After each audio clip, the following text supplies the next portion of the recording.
Hello, Scorpio, Sun, Moon, Rising, and Venus signs. Kamusta po kayo? Sana po'y nasa mabuti kayong kalagayan. Welcome back po sa Star Tarot. At kung bago kayo dito, welcome din po kayo. Please subscribe, like, share my videos, and leave me a comment kung nakaresonate kayo. First card po ni Scorpio, take a step back. Ayan, Scorpio. Atras muna kayo ng konti, para siguro na para makapag-isip-isip kayo, para na makapagmuni-muni muna kayo, ganun.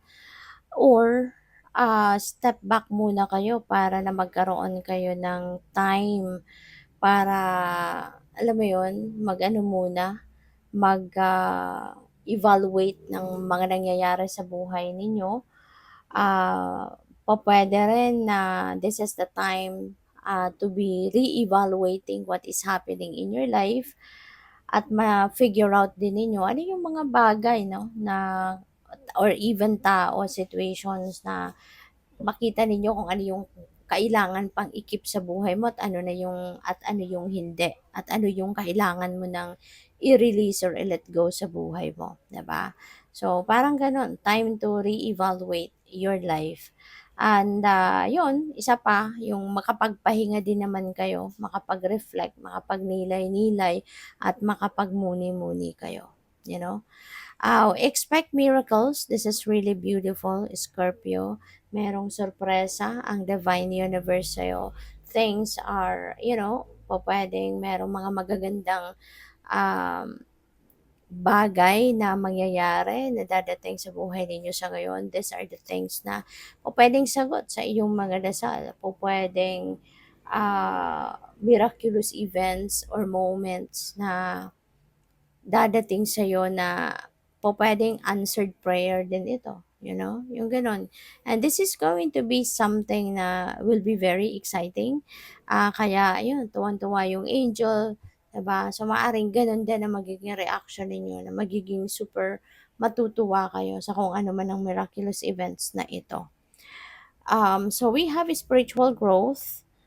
Si spiritual growth, this is also about awakening, no? Siguro ang iba sa inyo may mga spiritual awakening na nai-experience or mai-experience around this time. And siguro mas magfo-focus din kayo or magbubukas ngayon ang sarili ninyo, ang puso ninyo, maybe uh, you are open now to um,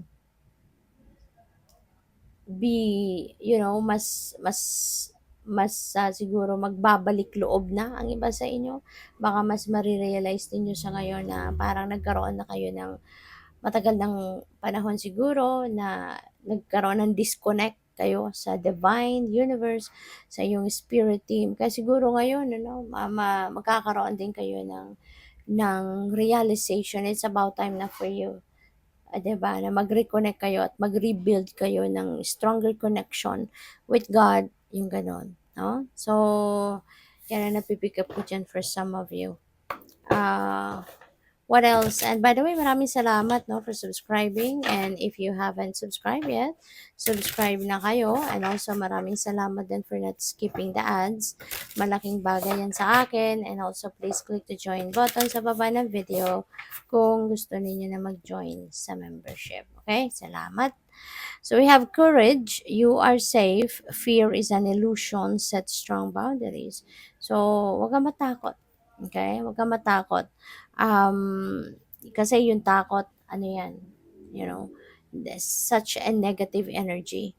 Kung papanigan mo yung takot, naku, wala kang mapupuntahan, wala kang mararating dyan. Kasi kahit maganda yung iniisip mo, kung tapos sa tuwing iisipin mong magsisimula ka ng aksyonan kung ano man yung idea mo, tapos matatakot ka, edi syempre hindi mo na magagawa yun kasi mas matatakot ka na, aatras ka na. Kaya wag kang matakot, okay? You are safe. Always remember that you are divinely protected, guarded, and guided. Kaya wala kang dapat na ikatakot.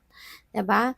at binibigay sa'yo yung idea, binibigay sa'yo yung opportunity, it's because, no, God knows na kaya mong i-manage yan, kaya mong palaguin yan, kaya mong pagtagumpayan yan, kaya huwag kang matakot kasi masasabotahe ka lang ng takot na yan. Okay? So, what else? We have discernment. All is not what it seems, kaya napaka-importante na maging ano ka, maging mapagmatyag ka, maging vigilant ka, maging keen observer ka, at lakasan mo lagi yung inyong radar, ano? Makinig ka lagi sa iyong intuition kasi when there is something off with the person or a situation that you are in or that you are dealing with, yung intuition mo hindi kanyang papabayaan. Yung intuition mo will always send you a signal na dapat ka nang tumalikod sa taong yan na kausap mo, dapat ka nang umalis sa sitwasyon na yan, or kung ano man. 'Di ba? Kasi hindi lahat, no, ng nakikita natin ay mabuti. No? Hindi lahat ng, I mean, yung nakikita natin, maganda, mabuti, maayos. Hindi lahat, no, ng mapaperceive natin, yun talaga yun, no? There is, sometimes, no, merong mga hidden, ano dyan, mga hidden agenda, ang mga tao. At syempre, pinapakita nila yung kabutihan, kagandahan para maka-attract ng tao. Pero kapag nahulog na sa kanila, sa trap nila yung tao, tsaka nila aatakihin, no, ng panloloko, ng pambubudol, 'di ba, ng pangi-scam. Kaya hindi lahat ng nakikita ng mata natin yun na yun. Hindi lahat ng nakikita ng mata natin, lalo-lalo na sa mga tao ay totoo. Okay? So, kaya kailangan natin na maging mapagmatyag. Kailangan natin na maging discerning, lalo-lalo na sa mga tao. Alright? So, what else? We have anger. Safely express your anger. Use anger as a positive force. Honor all your emotions as sacred. Okay? Safely express your anger.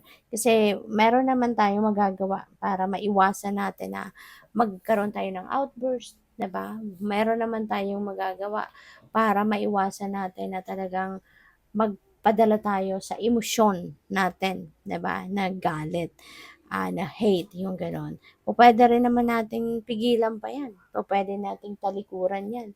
Pupuwede nating makontra 'yan, 'no? So, as much as possible, huwag kayong magpapadala sa galit, huwag kayong magpapadala sa pag-outburst kasi minsan meron tayong kapag galit tayo, 'no, kapag sukdulan yung galit, nakakagawa tayo ng hindi mabuti, nakakagawa tayo ng hindi maganda, or nakakapag-isip tayo ng hindi tama, 'di ba? And in the end, tayo lang din ang nagsa-suffer, tayo lang ang magsa-suffer, tayo lang yung sasama din ng pakiramdam, tayo lang din naman yung it will backfire on us, 'di ba? Kaya importante, 'no, na kapag may gano'ng emosyon kayong nararamdaman, 'di ba?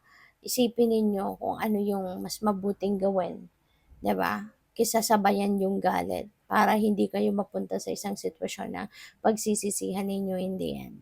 So, good luck. Thank you for watching. Love and light. Namaste.